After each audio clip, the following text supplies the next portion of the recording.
Baik, baik. Oke, terima kasih Mas Rozak. Saya awali. Assalamualaikum warahmatullahi wabarakatuh. Wah, ini karena saya nggak berhadapan langsung secara nyata, jadi tidak dengar, boleh jawab salam saya di chat ya. Nah, terima kasih teman-teman yang sudah jawab. Terima kasih saya sampaikan kepada Mas Zamroni, Presiden Tunas Hijau, yang memberi kesempatan saya untuk berbagi siang hari ini. Teman-teman sekalian, terutama Bapak Ibu Guru, para orang tua, sahabat saya, sebagai orang tua yang kita sama-sama memiliki anak, atau remaja yang bersiap memiliki anak, atau kalau saya lihat ini hampir 50% itu juga hadir adik-adik dari SD, SMP, sama SMA. Nah, nanti ini menurut saya ini kesempatan yang bagus untuk kita berbicara bersama. Tadi saya sempat menyimak apa yang disampaikan dan diskusi yang sangat menarik ya. Jadi kalau memang 3 narasumber dengan waktu 3 jam itu menurut saya memang sangat minim sekali kalau kita membicarakan tentang parenting atau membicarakan tentang dunia anak. Kenapa begitu? Karena biasanya saya untuk bicara tentang anak saja itu paling tidak membutuhkan waktu sekitar 2-3 jam. Nah, karena memang sangat asik sekali kita sebagai orang tua kemudian mendiskusikan bersama tentang anak kita, bagaimana memberikan hal yang bagus terhadap anak kita, bagaimana memastikan bahwa kita bisa memberikan kebutuhan-kebutuhan yang sebenarnya itu sangat diperlukan oleh anak. Nah, Bapak Ibu sekalian, pada kesempatan 30 menit ke depan, saya akan mencoba untuk kita melihat dari aspek orang tua. Jadi kalau tadi disampaikan dalam paparan yang pertama bahwa sebenarnya masalah bullying itu atau masalah kekerasan seksual itu tergantung lingkungannya juga gitu. Nah, kalau kita mau melihat lebih jauh bahwa lingkungan itu sebenarnya yang paling dekat dengan anak itu adalah lingkungan di rumah gitu. Jadi rumah itu adalah lingkungan yang paling dekat dengan anak. Nah, rumah itu ada siapa? Mereka yang paling berperan di rumah adalah ayah sama ibu, kedua orang tua.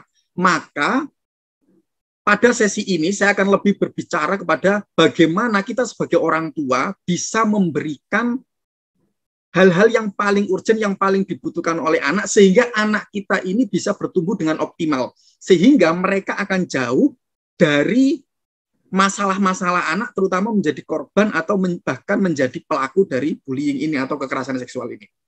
Nah, memang seperti yang disampaikan di awal gitu ya, disampaikan oleh narasumber yang awal, saya sangat setuju sekali bahwa memang banyak gitu trauma pada anak itu bisa bahkan sampai seumur hidup itu akan melekat pada dirinya. Gitu. Ketika dia tidak mendapatkan penanganan yang tepat, ketika dia tidak mendapatkan treatment yang tepat, maka itu bisa tetap dia bawa seumur hidupnya. Bisa tetap dia bawa. Bahkan akan mempengaruhi perilaku-perilakunya ketika dia dewasa. Sebenarnya apa yang terjadi pada kita saat ini itu sebenarnya adalah cerminan dari apa yang kita sebut kalau di dunia hipnoterapi itu adalah program-program yang pernah ditanamkan oleh lingkungan kita, terutama orang tua, saat kira-kira kita berusia 0 atau bahkan dalam kandungan sampai usia 7 tahun. Atau bahkan 13 tahun gitu ya.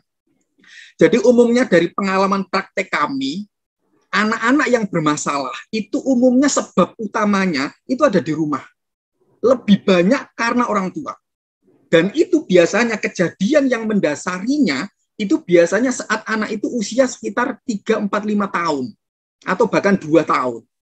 Nah, untuk itu kita harus menjaga benar kalau kita memang orang tua, menjaga benar terutama di usia-usia dalam kandungan sampai usia 7 tahun, itu bagaimana kita memberikan nilai-nilai yang positif, hal-hal yang positif, sehingga anak bisa bertumbuh dengan optimal. Nah, ini di sini ada adik-adik sama orang tua.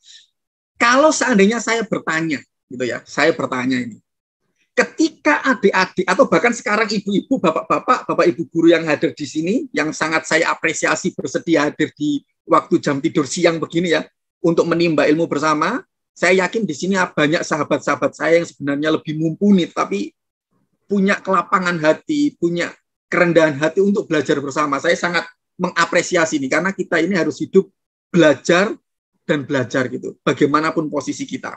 Nah, coba Bapak Ibu atau adik-adik chat, tulis di chat. Ketika mendengar kata-kata ibu, ketika mendengar kata-kata bapak, ayah, atau mendengar kata-kata bunda, papi, mami, apa yang terlintas? gambaran apa yang kita munculkan pada sosok ayah sama ibu kita? Silakan boleh dituliskan. Senyum, oke. Oh, ini senyum jawaban sekarang ya. Oke. Silakan yang lain barangkali silakan dituliskan ketika mendengar wah, ini strict parents. Terus ada lagi? Bapak Ibu boleh ya, galak. Ya, coba lanjut. Nah, ini yang SD ini yang masih jawab. Yang lagi jujur ini. Silakan Bapak Ibu juga boleh menuliskan ketika Bapak Ibu mengingat ayahnya, mengingat. Nah, bagaimana ini? Mama baik hati, sabar. Oke, idola. Ini bagus ini. Ada yang bagus ya, panutan. Silakan beberapa, saya tunggu lagi ada beberapa yang mau menuliskan. Kita diskusi saja nanti. Baik, bagi mungkin yang ingin menjawab, bisa menyalakan mic-nya langsung. Oke, sabar. Oke, orang tua yang baik. Di YouTube juga banyak kan, Mas Sul? Oh, di YouTube yang banyak ya? Iya. Saya cek juga ya. Saya sambil lihat di YouTube. Cerewet tapi baik dan sabar. Oke, cerewet tapi baik ya. Oke, cerewet tapi baik ya. Keras, marah, galak demi kebaikan kita, sayang. Oke, terima kasih. Mungkin sudah cukup ya, pendidik yang baik. Oke, terima kasih. Ini karena saya sedang berbicara dengan Bapak Ibu yang ingin menunjukkan bahwa orang tuanya baik.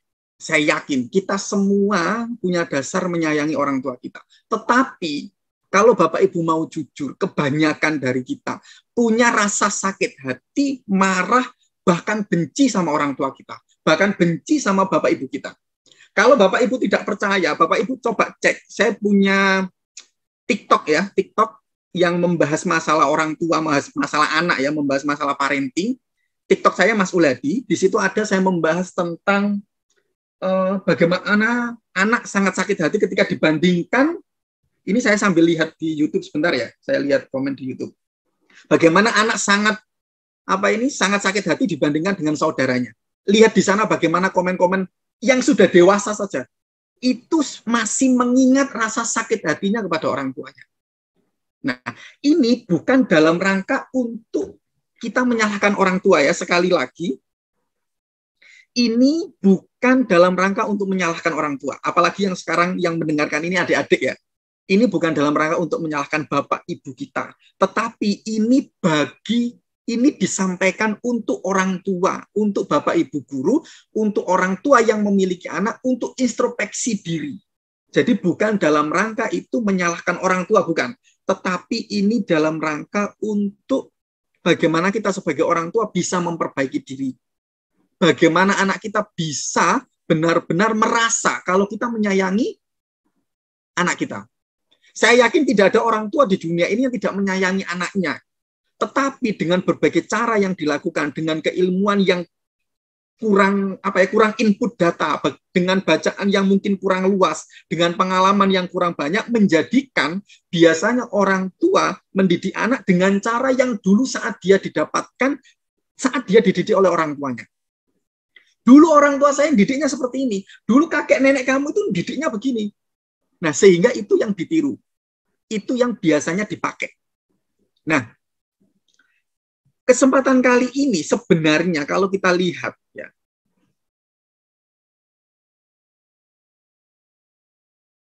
sebenarnya apa sih yang paling dibutuhkan oleh anak? Sebenarnya apa? Kita ini sebagai anak membutuhkan apa? Dan sebagai orang tua, apakah kita tahu sebenarnya apa yang paling dibutuhkan oleh anak? Saya mau cerita ya, ada kasus ini, cerita ini. Beberapa tahun yang lalu, ada seorang anak yang dibawa oleh orang tuanya ke tempat terapi saya, ke tempat praktek saya. Nah, anaknya ini tangannya selalu basah gitu. Dia sudah dibawa ke dokter, sampai ke dokter saraf dan sebagainya, bahwa menurut ilmu kedokteran ini tidak ada masalah apa-apa. Tidak ada masalah apa-apa. Kemudian, ketika orang tua ini membawa anaknya ke sini, dan orang tuanya saya minta untuk menunggu di ruang tunggu, anak ini cerita, sebenarnya Pak, masalah saya bukan karena ini, bukan karena tangan saya sering basah, sehingga saya malu, bukan. Tetapi saya benar-benar sering dipermalukan oleh ibu saya. Dan saya sangat membenci ibu saya. Kalau seandainya agama saya tidak melarang untuk membunuh ibu saya bunuh. Itu yang disampaikan oleh klien saya. Nah, kenapa begini? Padahal ayah sama ibunya benar-benar sangat menyayangi anaknya. Jadi ini ada yang tidak sampai. Ada miss. Orang tua begitu menyayangi anaknya, tetapi anak tidak merasa disayangi. Bahkan cenderung benci. Nah, sebenarnya apa yang paling dibutuhkan oleh anak? Ini ada yang menjawab perhatian. Dan lain sebagainya ya, perhatian. Kalau kita mau lebih mendalami Bapak Ibu sekalian, sebenarnya yang paling dibutuhkan anak itu adalah ini, rasa aman. Jadi anak sebenarnya yang paling dibutuhkan adalah rasa aman, bukan kasih sayang. Ini banyak yang nulis kasih sayang ya. Nah, sebenarnya rasa aman. Banyak anak kecil yang fobia sampai dewasa, tidak mau makan nasi sampai dewasa. Sebenarnya dulunya karena saat makan itu ada trauma yang membuat dia tidak aman. Sehingga karena dia tidak aman, dia takut gitu. Nah, rasa aman ini, tetapi jawaban Bapak Ibu bukan salah ya. Nah, rasa aman ini dia berbanding lurus dengan isi baterai kasihnya. Di dalam diri kita ini ada sebuah baterai, tempatnya menampung sebuah kasih sayang, tempatnya menampung sebuah cinta di dalam diri seorang anak. Itu ada baterainya. Nah, dia berbanding lurus. Rasa aman ini akan tinggi kalau kasih sayangnya tinggi, baterainya ini penuh. Ketika baterainya lowbat, maka rasa amannya akan berkurang. Nah, ketika baterai kasihnya ini berkurang, kita saja ya, kalau baterai, coba kita kalau punya HP gitu ya, kemudian baterainya lowbat, apa yang kita lakukan? Kita ini pasti sudah bingung gitu ya, cari tempat aliran listrik, bagaimana caranya supaya HP kita nyala gitu. Kita akan cas itu. Begitu juga dengan yang terjadi dalam diri anak. Kita harus ngecas baterai kasih itu supaya isinya penuh. Sehingga anak ini akan tetap merasa aman hidupnya. Dia kalau mau ke sekolah dia aman. Di rumah dia merasa aman. Sehingga kalau di rumah aman, di sekolah dia aman, di lingkungannya dia aman. Kalau dia aman, merasa aman, maka dia akan berani mengekspresikan dirinya. Kalau dia berani mengekspresikan dirinya, kemungkinan besar untuk menjadi korban bullying itu tidak mungkin.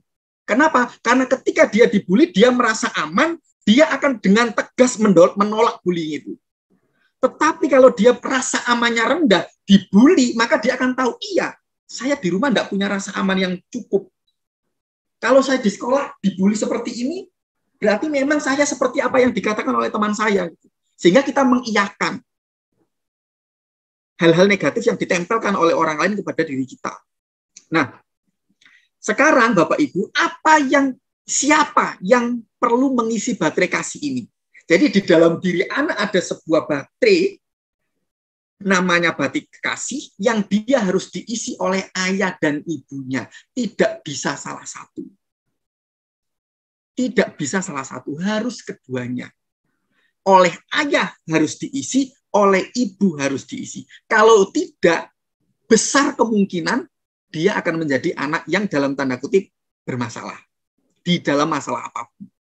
Nah, maka biasanya dalam hal kasus-kasus anak, di tempat praktek kami, kalau ada kasus anak, maka yang kita lakukan dulu, kita tidak menemui anaknya, bukan. Yang kita lakukan, kita minta kedua orang tuanya untuk hadir ke ruang praktek. Kita konsultasi, kita konseling, kita cerita.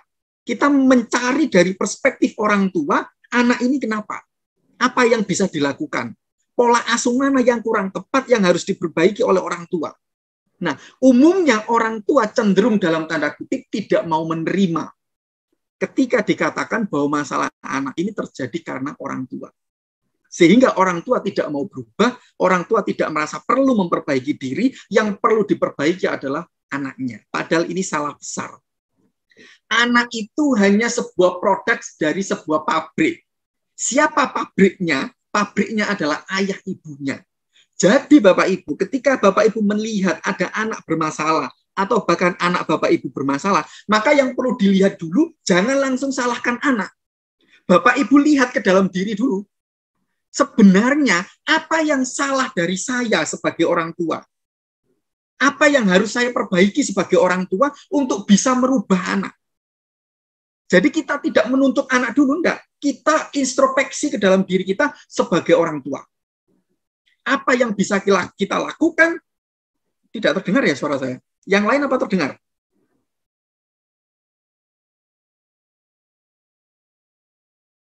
Oh, terdengar ya. Mungkin device yang untuk yang nggak terdengar ada masalah mungkin ya. Nah, jadi yang kita lakukan adalah apa yang perlu kita perbaiki dulu dalam diri kita. Bukan menuntut dulu. Ini saya benar-benar tekankan pada orang tua. Kenapa? Karena kita mau treatment apapun anak.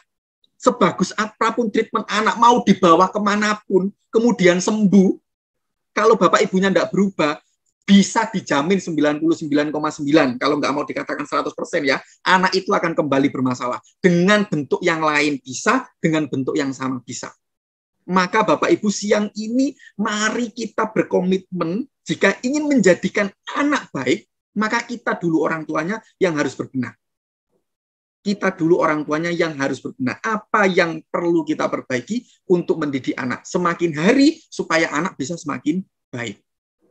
Nah, kita sering bilang sama anak, kita sering merasa bahwa saya ini marah karena saya mencintaimu. Saya melakukan ini demi kebaikanmu, tapi sambil marah.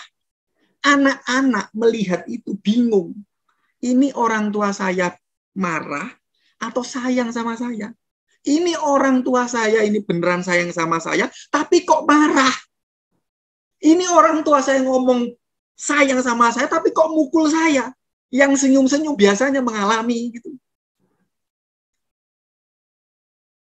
Kadang ini kita tidak merasa gitu. Jadi kita merasa menyayangi anak, tapi kita tidak pernah mengklarifikasi, tanya pada anak.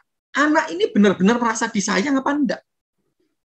Jangan sampai kita ini sayang sama anak, cinta sama anak, tapi anak kita sebenarnya sangat benci sama kita. Dia tidak merasa disayangi oleh kita. Jadi justru sebenarnya yang paling penting adalah bagaimana membuat anak ini merasa disayangi. Jadi memang mencintai anak penting, tapi yang penting juga harus diperhatikan adalah bagaimana kita membuat anak merasa disayangi, merasa dicintai. Supaya apa? Supaya baterai kasihnya penuh. Ketika baterai kasihnya penuh, dia akan merasa aman. Kalau dia merasa aman, dia mampu mengekspresikan dirinya. Dia mampu berkembang optimal. Bapak Ibu bisa cek ketika anak dalam tanda kutip bermasalah, biasanya ada pola asuh yang kurang tepat yang diterapkan oleh orang tua di rumah yang menjadikan anak tidak merasa dicintai. Meskipun sebenarnya orang tuanya sangat mencintai. Jadi kalau boleh dikatakan cinta orang tua ini tidak sampai. Tidak sampai. Nah, jadi kita benar-benar harus memastikan kepada anak. Nah, bagaimana membuat cinta kita sampai kepada anak? Menurut Gary Chapman, hasil penelitian yang dilakukan selama puluhan tahun, ada 5 bahasa kasih yang perlu kita berikan kepada anak. Sebenarnya ini tidak hanya anak ya, sebenarnya pasangan juga. Kita lihat banyak sekali pasangan itu yang saling mencintai, akhirnya divorce. Kita merasa sayang sama pasangan kita sayang sama kita, tapi kita merasa tidak pernah bisa jalan bersama. Nah, sebenarnya itu bisa dipakai dalam konteks pasangan, tetapi saat ini kita akan berbicara dalam konteks anak. Bagaimana kita bisa menyampaikan kasih sayang kita kepada anak supaya baterai kasihnya penuh dengan cara memberikan 5 bahasa kasih plus 1, berarti ada 6. Nah, untuk adik-adik nanti bisa cek. Saya ini merasa disayangi orang tua ketika apa? Nah, itu coba sampaikan sama orang tua. Bapak Ibu, saya ini merasa sangat disayangi ketika begini. Nah, itu. Apa 5 bahasa kasih ini? Yang pertama, orang tua harus bisa memberikan waktu yang berkualitas bagi anak. Jadi beberapa anak itu merasa disayangi ketika dia memiliki waktu yang berkualitas bersama orang tuanya. Nah, waktu yang berkualitas ini tidak akan didapatkan ketika tidak ada kuantitas yang cukup. Diperhatikan ya Bapak Ibu, waktu berkualitas ini tidak akan didapatkan oleh anak kalau kuantitasnya tidak cukup. Jumlah kuantitasnya tidak banyak. Nah, waktu berkualitas ini hanya bisa didapatkan kalau ada fokus dan kontak emosi. Jadi bukan begini waktu berkualitas, ngajak anak ke mall, yang anaknya main, orang tuanya baca buku atau orang tuanya pijat, yang ibunya belanja. Ini bukan waktu yang berkualitas. Itu me time masing-masing, waktu kualitas untuk dirinya masing-masing. Waktu berkualitas itu ada anak, ada orang tua ngobrol, ada kontak emosi, bermain bersama, belajar bersama. Jadi belajar itu bisa menjadikan waktu yang berkualitas asalkan ada kontak emosi bersama orang tua. Gitu. Jadi Bapak Ibu yang merasa belum punya waktu berkualitas sama anak, berikan ini. Mereka sangat membutuhkan ini. Anak sangat membutuhkan waktu yang berkualitas dari kedua orang tuanya, dari ayahnya, dari ibunya. Sangat diperlukan. Yang kedua, kata-kata pujian. Jadi anak itu juga membutuhkan kata-kata pujian dan dukungan. Ketika anak mendapatkan nilai yang bagus, dia butuh apresiasi. Jangan malah, cuma gitu aja kok. Anaknya gini ya, pulang sekolah masih TK, lari-lari nunjukkan kepada kita. Ya, ini gambar saya bagus sekali ya. Kita, ya masih sibuk nanti saja. Padahal saat itu anak sangat ingin sekali dipuji karena usaha kerasnya dia sudah berani menggambar dan mewarnai. Ya ini nilai saya ya, 90. Wah, 90. Ayah kok ayah dulu itu 100, Nak. Ibu dulu 99. Nah, ini anak butuh diapresiasi. Saat itu anak perlu dukungan bahwa kita memberikan pujian bagi dia, kita berikan dukungan bagi dia supaya dia merasa, oh, ternyata saya didukung oleh orang terdekat saya. Berapapun nilainya, berapapun hasilnya. Bukan menuntut dalam jumlah yang tinggi yang tidak memperhatikan kondisi psikologis anak. Bapak Ibu ingat-ingat yang kedua, pujian bukan hanya anak-anak. Bapak Ibu aja istrinya itu masak gitu ya. Ibu-ibu masak gitu ya. Masak habis pulang kerja terus masak gitu. Suaminya datang. Makanan kok begini. Perasaannya gimana, Pak Ibu? Marah. Sudah dimasakkan, capek-capek pulang kerja masih saya sempatkan waktu masak. Tinggal makan aja masih ngomel. Nah, itu Bapak Ibu yang sudah dewasa, apalagi anak-anak. Yang dia sudah berusaha keras untuk menampilkan diri terbaiknya. Kemudian ingin diapresiasi. Malah tidak dihiraukan dengan kesibukan kita. Bagaimana perasaan dia? Oh, ternyata.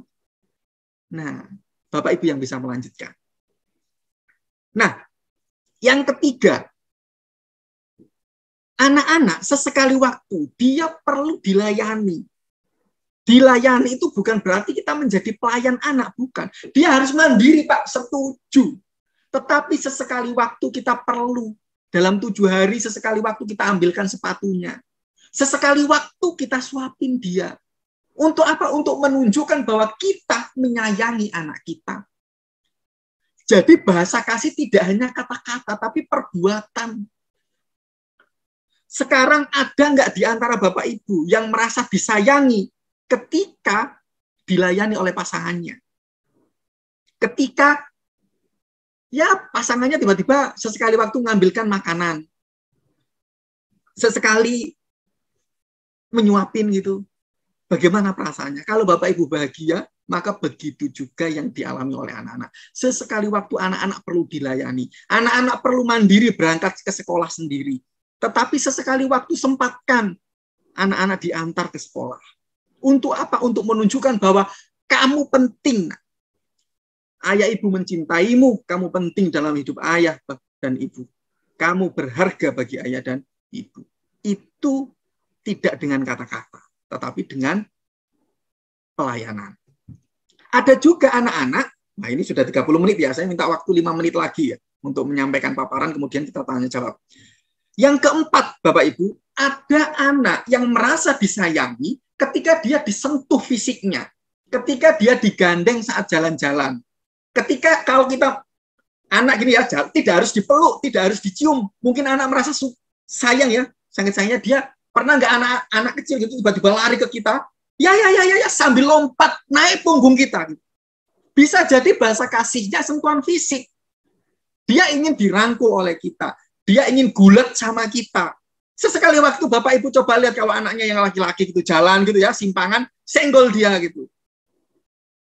Nah, lihat respon dia gitu. Jadi kita bercanda gitu. Sesekali waktu coba, ada nggak juga kalau kita mungkin ayah sama ibu, kita pernah nggak merasa sangat suka dulu ketika kita anak-anak. Kalau jalan-jalan, ingin terus digendong, ingin terus digandeng. Seolah tidak mau lepas dari pegangan ayah dan ibu. Bisa jadi bahasa kasih kita adalah sentuhan fisik. Maka berikan sentuhan fisik kepada anak. Sudah 4 Bapak Ibu ya. Dicatat ya. Ini penting. Kalau Bapak Ibu mampu memberikan ini, itu 99% kemungkinan besar lah, kemungkinan besar. Masalah pada anak tidak mungkin terjadi, kemungkinan besar.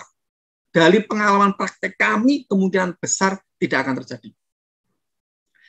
Saya mau cerita kasus lagi. Ada pernah saya kedatangan klien usianya kelas 3, 2-3 SD gitu ya. Dia korban bullying. Dia kalau tidur sudah tidak berani. Kalau tidak ditemani ayah ibunya, biasanya sudah berani. Tetapi 2 bulan itu dia sudah tidak berani. Dia selalu mimpi buruk. Kalau ke kamar mandi harus diantar, sudah tidak mau sekolah. Tidak mau sekolah, Bapak Ibu. Anaknya, saya sudah bilang, orang tua hadir ke ruang terapi saya, jangan ngajak anak dulu untuk pertemuan pertama. Tetapi anaknya diajak. Jangankan ngomong sama saya, Bapak Ibu. Lihat saya saja, karena saya orang baru. Dia nangis teriak-teriak. Akhirnya saya hanya, setelah itu saya sampaikan teknik khusus untuk menghilangkan itu dalam waktu yang cepat. Dia pulang masih nangis-nangis, tapi saya sugesti dengan kuat karena saya tahu ketika emosi intens itu sangat mudah masuk ke dalam pikiran bawah sadar dia. Orang tuanya saya edukasi tentang 5 bahasa kasih ini, Bapak Ibu tidak sampai 2 minggu. Tidak sampai 2 minggu. Dia kirim chat ke saya, Bapak terima kasih anak saya sudah berani sekolah sendiri. Bahkan saya antar sudah tidak mau. Padahal sudah 2 bulan dia. 2 bulan dia tidak mau sekolah. Dan kalau saya nulis ini beberapa kali, saya kebetulan di Facebook nulis tentang orang tua gitu ya. Beliaunya sekarang kalau tulisan saya selalu di-share oleh beliau. Karena merasa bahwa pernah terbantu gitu. Dan saya sangat bahagia sekali gitu. Ketika membantu anak dan anaknya berubah. Dan itu sebenarnya bukan karena saya, Bapak Ibu. Itu karena orang tuanya. Benar karena orang tuanya. Jadi kalau orang tuanya tidak komitmen menjalankan apa yang saya sampaikan, dijamin nggak akan berubah anaknya. Jadi sebenarnya kunci untuk bisa merubah perilaku anak, kunci untuk membantu anak keluar dari masalah adalah perilaku orang tua. Sikap orang tua, pola asuh orang tua yang harus dirubah. Cara merubah paling mudah sebenarnya adalah dengan cara-cara yang sudah saya sampaikan tadi. Dengan cara membuat rasa aman, dengan mengisi baterai kasihnya dengan 5 bahasa kasih. Ini yang keempat, sentuhan fisik. Yang kelima, dengan pemberian hadiah. Sesekali waktu anak sangat merasa disayangi ketika dia diberikan hadiah. Hadiahnya tidak harus mahal. Bisa jadi Bapak Ibu keluar kota, sekedar bungkuskan nasi, atau belikan jajan kesukaannya. Atau belikan mainan yang kecil yang mungkin harganya 1.000 atau 2.000 rupiah. Tetapi itu dirasa anak. Ketika dia bahasa kasihnya, pemberian hadiah, ketika kita memberikan hadiah, itu rasanya itu seperti dia jatuh ke bintang-bintang di langit. Dia merasa sangat bahagia, merasa sangat, pokoknya sangat happy gitu. Nah, ini 5 bahasa kasih Bapak Ibu. Jadi Bapak Ibu kalau ingin benar-benar merubah anak, maka rubah lingkungannya. Lingkungan terdekat adalah orang tua. Caranya memberikan 5 bahasa kasih ini. Nah, yang terakhir Bapak Ibu, tambahan 1 adalah tatapan mata. Kita harus menatap mata kita, natap anak itu dengan pandangan kasih sayang. Tetapi seberapa banyak orang tua yang justru menggunakan tatapan matanya untuk menyakiti anaknya. Bapak Ibu lihat, bagaimana kalau kita marah sama anak, bagaimana tatapan tajam kita mengarah pada anak. Itu menghancurkan hatinya Bapak Ibu. itu sangat memukul hatinya. Kita jarang memberikan tatapan kasih sayang, tapi justru menggunakan tatapan tegas, tatapan marah kita kepada anak. Itu langsung menyentuh relung hatinya, Bapak Ibu. Maka kalau kita ngobrol tatapan yang penuh kasih, yang penuh sayang. Jangan lihat bagaimana perilakunya dulu, jangan. Lihat dulu kasih sayang ibu munculkan dari tatapan mata itu. Sehingga anak akan merasa benar-benar disayangi. Ini sudah kurang dengan tanya jawab 20 menit ya. Kita bagaimana ini Mas Razak? Saya lanjutkan dulu atau langsung tanya jawab dulu aja? Oh, boleh dilanjutkan ya? Oke, terima kasih. Saya lanjutkan Bapak Ibu. Semoga 5 menit lagi selesai. Nah, apa akibatnya kalau baterai kasihnya kosong Bapak Ibu? Ini yang perlu Bapak Ibu tahu. Kalau baterainya kosong, boleh dijamin. Ya, boleh dijamin. Atau kalau nggak mau jamin, ya kehidupan ini kan nggak ada yang 100% Ibu ya. Boleh dikatakan 99,999% lah. Maka anak itu pasti akan bermasalah. Kalau dia tidak bermasalah di rumah, dia akan bermasalah di sekolah atau bermasalah di lingkungannya. Bapak Ibu ketika mengingatkan dia dengan cara membentak, dia diam di rumah, tapi dia akan berulah di luar. Maka masalah anak ini muncul karena baterai kasihnya kosong. Baterai kasihnya lemah. Ketika anak bermasalah, itu yang saya maksud Bapak Ibu tadi, introspeksi diri apa yang perlu kita lakukan. Jangan-jangan anak kita baterai kasihnya kosong, dan kemudian dia berulah di luar.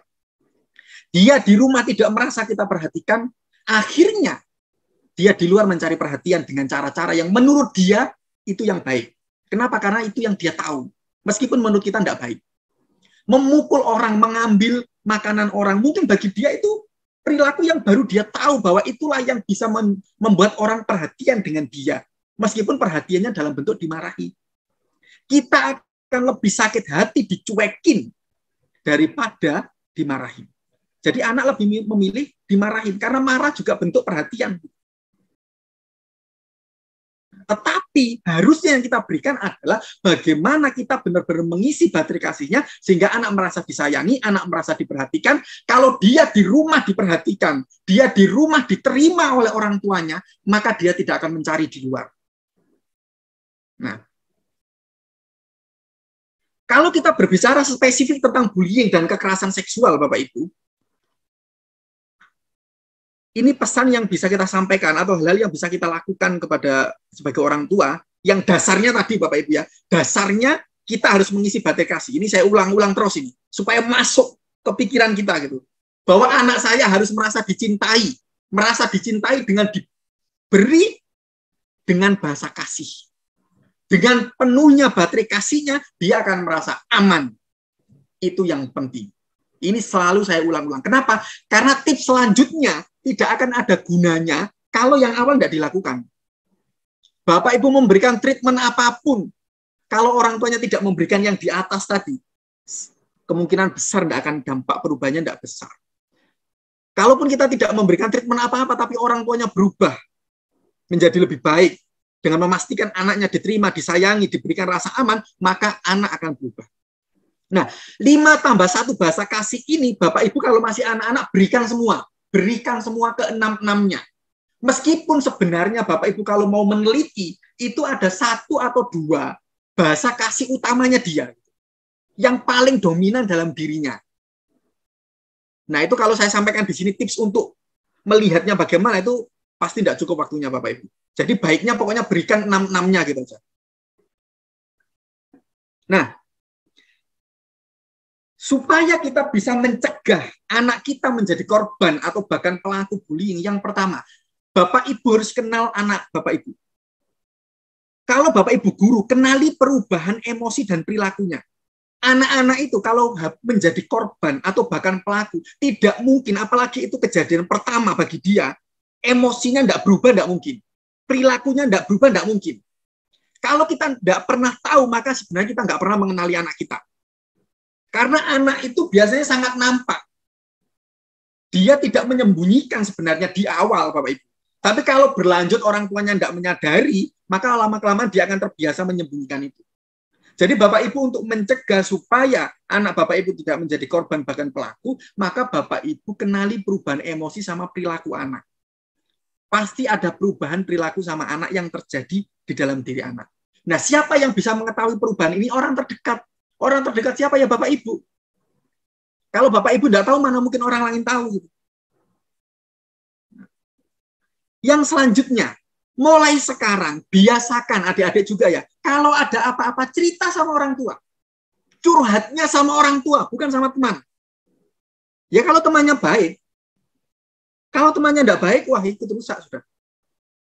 Jadi biasakan sejak kecil anak cerita sama kita. Nah, untuk itu kita sebagai orang tua, kalau anak cerita, beri waktu.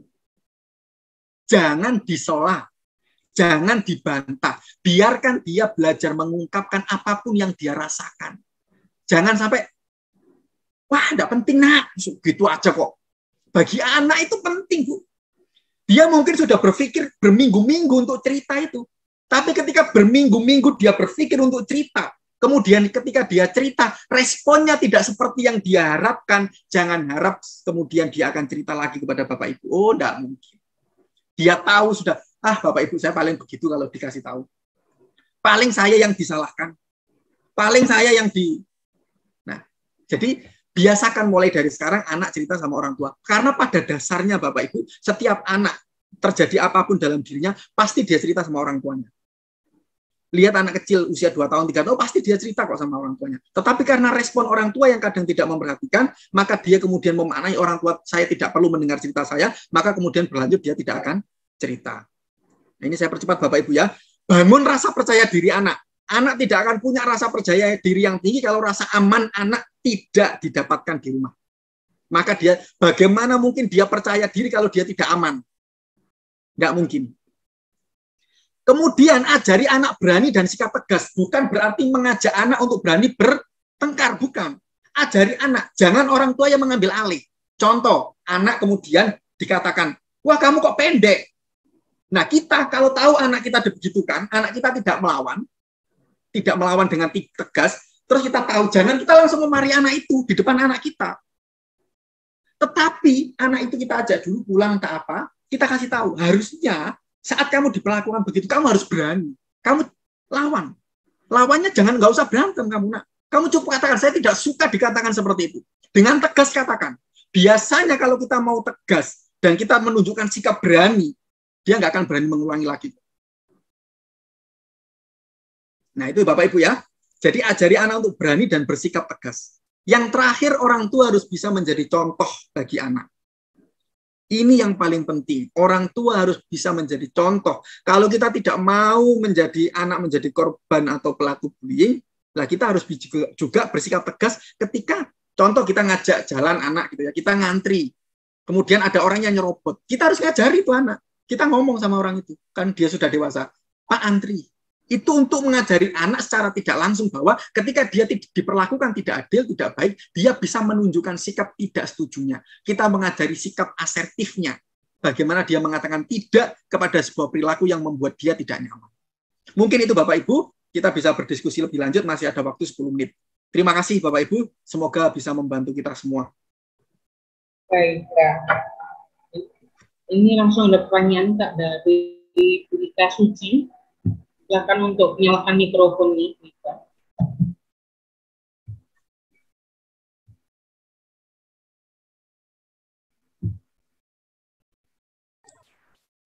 Ya. Terima kasih Kak Ricci sudah diberi waktunya. Bismillahirrahmanirrahim. Yang terhormat Kak Zamroni dan tim Tunas Hijau, Pak Masul Hadi. Ya. Assalamualaikum warahmatullahi wabarakatuh. Waalaikumsalam. Interest sekali ketika Pak Masul Hadi tadi membicarakan atau menjelaskan tentang karakter-karakter anak. Ya, jadi siang hari ini cocok sekali karena harusnya ini memang Bapak Ibu guru yang ikut, kemudian anak-anak juga, sehingga anak-anak juga bisa mendengarkan langsung. Yang mau saya tanyakan begini, Pak, untuk anak-anak ini biasanya anak kecil, misalnya dia punya karya begitu. Kemudian kita selayaknya seperti yang dikatakan tadi, beri apresiasi, reward, pujian gitu. Kemudian ujian ini bagaimana ketika karya anak itu tidak terlalu bagus untuk ukuran kita. Padahal dalam hati saya sih, saya seorang pendidik ya, seorang guru, itu kadang-kadang berpikir saya tetap aja kita beri pujian walaupun jelek begitu.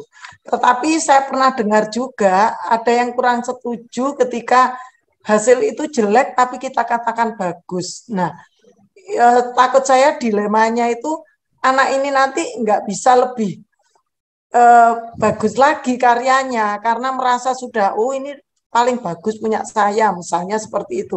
Nah itu bagaimana ini Pak Mazul? Mungkin ada trik-trik yang atau saya salah karena saya punya anak ponakan gitu ya. Terus kemudian murid saya gitu. Kadang-kadang gurunya ini apa sudah betul mengatakan, oh bagus, padahal gambarnya itu jelek gitu. Jelek. Gimana? Oke. Terima kasih Bu Suci. Jadi begini Bu Suci, kalau seandainya kita saja sudah berusaha kuat gitu, menggambar atau mengerjakan sebuah ujian, kemudian hasilnya tidak bagus, pulang kemudian orang tua bilang atau orang bilang hasilnya kok begitu ya, besar kemungkinan dia tidak akan mengalami mau menjalani kembali. Kalau seandainya dia tadi menggambar, maka dia akan mengatakan pada dirinya, oh berarti saya tidak bisa gambar. Ya sudah, saya nggak usah gambar lagi. Berarti dia tidak akan mendapatkan nilai lagi setelah itu, Bu. Paham Bu ya? Dia tidak akan mendapatkan nilai lagi karena dia tidak mau menggambar. Dan bahkan boleh dijamin hasilnya akan lebih jelek. Karena dia sudah menjudge dirinya, saya tidak bisa, ternyata orang lain juga mengatakan bahwa gambar saya jelek. Ya sudah, berarti buat apa lagi saya usaha? Wong tidak jelek kok. Nah, maka sebenarnya yang tidak setuju pujian ini saya kurang tahu alasannya sebenarnya. Saya tahu niatnya baik karena dia takut anaknya tidak akan berusaha lebih tinggi. Gitu kan? Tetapi sebagai orang tua kita itu harus menjadi dua kaki, Bu. Satu kaki kita jadi orang tua, satu kaki kita jadi anak. Perasaan kita saat jadi anak itu bagaimana? Jadi saat kita dimintai anak, Bu ini gambar saya. Kita rasakan dulu kalau kita jadi anak, kita ingin apa ini? Jadi jangan kita jadi orang tua saja, tapi nggak memahami perasaan anak. Nah, untuk menghindari supaya anak tidak tetap meningkatkan kemampuannya di bidang tadi, di bidang tertentu, kalau saya contohkan di bidang menggambar, maka sebenarnya setelah pujian itu jangan berhenti. Kita puji dulu ya, oh bagus gambar kamu, oke kamu bagus kok gambar. Nah, setelah itu beri begini sedikit, ya hari ini sedikit. Sebenarnya nak, harusnya yang ini tadi warna hijau mungkin lebih bagus. Tapi ini sudah bagus. Tapi kalau lain kali kasih biru. Nah, mungkin jadi setelah pujian ada koreksi perbaikan yang harus kita berikan pada anak. Begitu juga ketika anak berperilaku buruk. Contoh, ketika anak marah. Ketika anak marah jangan langsung kita marah, Ibu. Kita jadi anak dulu. Kenapa kamu marah? Apa yang kamu rasakan? Jangan-jangan dia sedang diperlakukan tidak adil. Nah, setelah kita memahami, nah baru kita ajarkan. Harusnya tadi yang kamu lakukan, itu kamu marah begitu, memang kurang tepat. Harusnya yang kamu lakukan, kamu katakan saja. Harusnya dia tidak bersikap begitu. Nah, jadi kita apresiasi apa yang dia lakukan, kemudian kita arahkan mana yang tepat. Jadi tidak berhenti diapresiasi, Bu. Mungkin itu semoga bisa menjawab, Bu, ya. Insya Allah bermanfaat sekali, Pak Mazul, karena kebetulan pemirsanya ini Bapak Ibu guru, bagaimana cara kita memperlakukan anak. Kemudian selain itu sepertinya kami pun ya kami kadang-kadang untuk karya guru apa itu ya Bapak, mungkin juga perlu seperti ini dalam menanganinya gitu. Kadang-kadang kan karya guru apa itu ya tidak harus langsung dijudge. Ini padahal bukan anak ya. Guru aja kadang-kadang kalau punya karya ya misalnya tulisan gitu. Kemudian kita ya wajib untuk meriwetnya gitu ya. Mungkin itu Pak Mazul, jadi yang saya tanyakan ini sepertinya tidak untuk anak-anak saja, tapi kita orang tua pun kadang-kadang juga ingin diapresiasi. Berarti apa yang disampaikan oleh Pak Mazul tadi itu bagus gitu. Artinya kita bisa menerapkan di berbagai kondisi, enggak enak kepada anak-anak saja. Matur nuwun. Terima kasih Alhamdulillah. sama-sama Bu Suci. Terima kasih sharingnya. Terima kasih. Terima kasih Kak Nah, Riki. Bapak Ibu, saya mau menambahkan sedikit. Bapak Ibu yang sebagai pendidik, sebagai guru di sekolah, Bapak Ibu yang perlu kami tekankan di sini sebenarnya selain yang saya sampaikan tadi, Bapak Ibu bagaimana caranya melibatkan orang tua untuk terlibat dalam proses pendidikan anak. Karena bagaimanapun sebenarnya orang tua utama itu orang tuanya. Bapak Ibu adalah orang tua kedua. Sehingga sebaik apapun Ibu mendidik, kalau orang tua tidak terlibat biasanya hasilnya tidak bagus. Nah, maka perlu kolaborasi. Nah, maka sebenarnya sekolah-sekolah itu menurut saya sangat penting rutin ngadakan kajian parenting untuk orang tuanya. Jadi supaya orang tua paham bahwa ini anak disekolahkan ke sekolah, bukan berarti kewajiban guru. Iya, guru berkewajiban mendidik anak. Tapi setelah kembali ke rumah, orang tua itu mendidik sama dengan proses yang dilakukan oleh guru. Anak dididik di sekolah sopan A atau didik A gitu ya. Kemudian kembali orang tua ngajarkan B. Anak ini bingung ikut yang mana. Maka harus ada kolaborasi bersama antara orang tua dan guru. Mungkin itu yang bisa saya tambahkan untuk Bapak Ibu guru. Sepertinya waktunya 4 menit lagi sudah selesai nih. Ini saya lihat sudah ada Bunda Nungki hadir ini. Ini ada pertanyaan lagi dari Ibu Iriel Latifah. Silakan untuk menyalakan mikrofon. Iya, terima kasih waktunya saudara moderator dan juga saudara pemateri. Nah, yang saya tanyakan itu ketika seorang anak itu mengalami sampai dewasa gitu ya, sampai usia matang untuk menikah itu mengalami istilahnya pola asuh yang kurang menyenangkan dan perilaku orang tuanya kepada anaknya itu kurang menyenangkan dan bahkan mungkin memberikan trauma yang lebih kepada anak itu, apakah anak itu untuk mau menikah itu harus dalam tanda kutip sembuh dulu untuk bisa membangun keluarga yang mungkin dianggap dia itu lebih baik daripada orang tuanya. Sekian, terima kasih. Mohon maaf Bu ya, tadi sempat terputus Bu Firyatul. Maksudnya berarti anak dulunya pernah menjadi korban yang tadi sempat terputus koneksinya, mohon maaf. Intinya pertanyaannya tadi? Jadi intinya itu kan anak itu mengalami istilahnya pola perilaku atau pola asuh yang kurang menyenangkan sehingga bisa menimbulkan trauma yang lebih kepada anak, dan itu sampai menjelang dewasa atau usia pernikahan itu apakah harus sembuh dulu gitu. Terima kasih. Oke, Bapak. Terima kasih. Kalau saya boleh menjawab, iya. Gitu. Tetapi sembuhnya bagaimana itu masing-masing. Ada orang yang mampu menyembuhkan dirinya sendiri dengan tingkat kesadaran dia yang semakin besar, semakin hari semakin besar, sehingga dia menyembuhkan luka-luka lama. Tetapi ada orang yang perlu memang dibantu. Tetapi dari pengalaman kami selama ini ya, kalau praktek itu, umumnya kalau itu tidak disembuhkan luka batin itu biasanya nanti dia terapkan pada anak. Gitu. Biasanya itu akan diperlakukan, dia memperlakukan juga kepada anaknya seperti saat dia diperlakukan oleh orang tuanya. Nah, jadi kalau saya bilang ya, kalau saya boleh mengatakan itu, emosi itu nular. Gitu. Emosi itu nular. Bahkan nurun kalau boleh dikatakan. Dari orang tua ke anak, dari ke ini, bahkan nurun. Saya kemarin Bapak Ibu ya, menangani kasus yang seseorang laki-laki sama perempuan yang datang konsultasi mau bercerai mereka. Nah, saya bilang, kalau ke tempat saya, kalau mau cerai, tidak ke tempat saya. Kalau mau datang ke saya, mau memperbaiki hubungan, saya bantu. Nah, akhirnya dia bersedia. Dua-duanya ya, syaratnya, tidak salah satu. Nah, ketika saya tanya, ternyata ada kasus, kalau dikatakan pelecehan seksual gimana ya? Dalam tanda kutip, salah satu ada yang lesbi, gitu ya. Nah, kemudian, yang satu khawatir pasangannya selingkuh.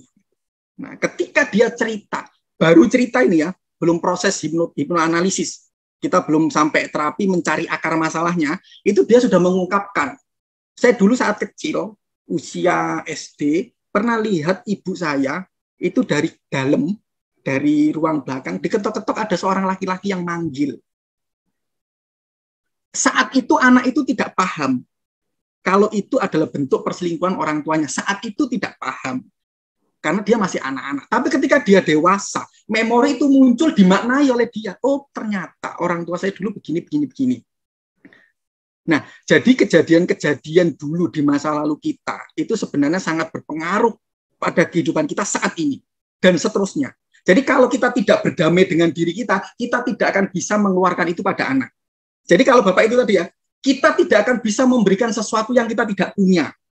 Kalau Bapak Ibu tidak memiliki cinta dan kasih sayang di hati Bapak Ibu tidak akan mampu memberikan itu pada anak Bapak Ibu. Karena Ibu tidak punya. Gitu.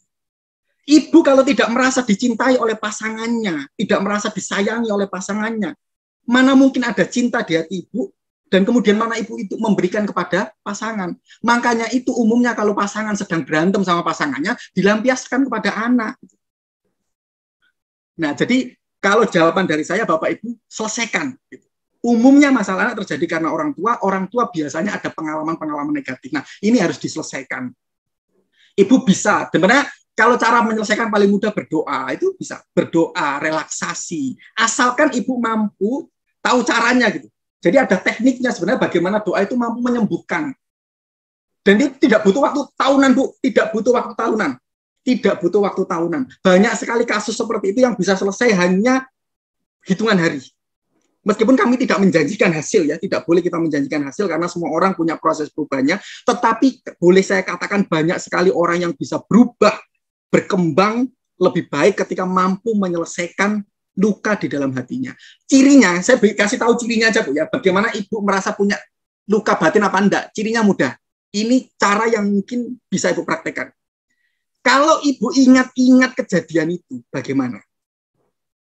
Kalau Ibu merasa marah, sakit hati, benci, jadi ada orang begini, saya sudah memaafkan dia Pak, saya sudah memaafkan dia meskipun puluhan tahun menyakiti saya sudah memaafkan. Nah, tetapi ketika Ibu mengingat kejadian itu kok ada rasa marah, sebenarnya Ibu sedang tidak memaafkan. Ibu hanya menyimpan itu di dalam diri Ibu dan hanya menunggu waktu kapan dia meledak. Dia akan mencari alasan untuk meledakkan apa yang ada di dalam diri Bapak Ibu. Mungkin itu Bapak Ibu semoga menjawab. Saya minta izin menjawab satu pertanyaan lagi. Pamungkas pernyataan ini ya. Apa ini waktunya karena sudah melebihi 2 menit ya. Boleh ya Bu Bunda Nuki, saya minta izin. Boleh ya. Ini karena ini dari persepsi anak. Kalau saya tadi selalu berbicara dari persepsi orang tua ini. Apa yang harus dilakukan jika kita telah mendapatkan sikap kurang baik dari orang tua terkait kita menceritakan sebuah masalah dan meminta masukan dari orang tua. Maksudnya ini kita pernah diperlakukan buruk sama orang tua mungkin ya, kalau pemahaman saya. Kalau memang begitu begini, pahami bahwa orang tua mungkin tidak punya akses pendidikan sebagai orang tua. Tidak ada kampus sebagai orang tua, tidak ada sekolah sebagai orang tua. Maka pahami bahwa orang tua pernah melakukan kesalahan dan maafkan. Maafkan. Harus kita maafkan. Karena beliau adalah orang tua kita yang sebenarnya niat baik. Makanya apa yang saya sampaikan ini untuk kita sebagai orang tua, bukan untuk anak menjas orang tuanya salah, bukan. Ini untuk kita sebagai orang tua introspeksi. Kalau kita sebagai anak pernah diperlakukan buruk, maafkan orang tua. Orang tua tidak pernah berniat seperti itu, maafkan. Doakan mereka, maafkan. Kenapa? Karena sebenarnya niatnya tulus. Cuma caranya kurang tepat karena tidak punya akses. Nah, untungnya Bapak Ibu sekarang, adik-adik punya akses ini. Belajar parenting. Belajar, bisa googling di mana-mana. Jadi Bapak Ibu punya, maka maafkan orang tua. Kalau Bapak Ibu merasa tidak bisa memaafkan, cari bantuan. Sangat bisa diselesaikan. Orang punya sakit hati itu hanya sebuah emosi Bapak Ibu. Emosi itu nempel sama kejadian, kalau emosinya dihapus, kejadiannya bersikap netral. Maka dia tidak akan benci, tidak akan marah, tidak akan, bahkan bisa dibuat semakin sayang sama orang tuanya. Jadi mungkin jangan sampai justru apa yang saya sampaikan ini dibuat ngejas, oh memang orang tua saya salah. Bukan. Ini untuk kita sebagai orang tua, bagaimana mendidik anak. Kalau kita sebagai anak-anak, pahami kalau orang tua kita belum punya pendidikan seperti ini, maka beri akses mereka. Kalau mereka pernah menyakiti kita, maafkan mereka, pertemukan mereka dengan orang-orang yang baik, pertemukan dengan orang-orang yang bisa mengingatkan mereka. Mungkin itu, terima kasih karena sudah lebih dari 4 menit. Mohon maaf sekali, semoga bermanfaat, semoga kita semua bisa tumbuh menjadi orang tua yang bisa mendidik anak-anak kita menjadi optimal, dan kita bisa memaafkan orang tua kalau kita pernah mempunyai luka batin terhadap orang tua kita. Bagaimanapun mereka harus kita doakan, mereka adalah orang yang sangat mulia, yang telah membuat kita menjadi sebab kita lahir di dunia ini. Terima kasih Mas Zamroni atas kesempatan, Bapak Ibu sekalian. Mungkin itu yang bisa saya sampaikan. Kalau ada yang kurang, mohon maaf yang sebesar-besarnya. Saya akhiri. Assalamualaikum warahmatullahi wabarakatuh. Waalaikumsalam warahmatullahi wabarakatuh.